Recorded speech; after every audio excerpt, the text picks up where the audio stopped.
Hindi lamang kaligtasan ng publiko ang pinahahalagahan ng Pangasinan Provincial Disaster Risk Reduction Management Office, kundi maging kalikasan. Kaya naman, kasabay ng pagdiriwang ng National Disaster Resilience Month ngayong Hulyo, nasa 400 native at fruit-bearing trees ang kanilang itinanim sa Pangasinan Ecological Park sa bayan ng Bugalyon.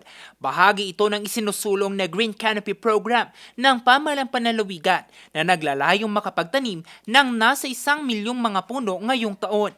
Anila, mahalagang makapagtanim ng native na mga puno at fruit-bearing tree dahil mas kapaki-pakinabang ito kumpara sa mga invasive species ng puno.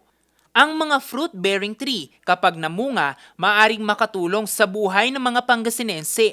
Bagay na isa ngayon sa ipinagpapasalamat ni Tatay Teodoro. Isa siya sa mga nangangasiwa ng mga itinanim na fruit-bearing tree sa Barangay Colomboyan Sur, mga Tarem, Pangasinan.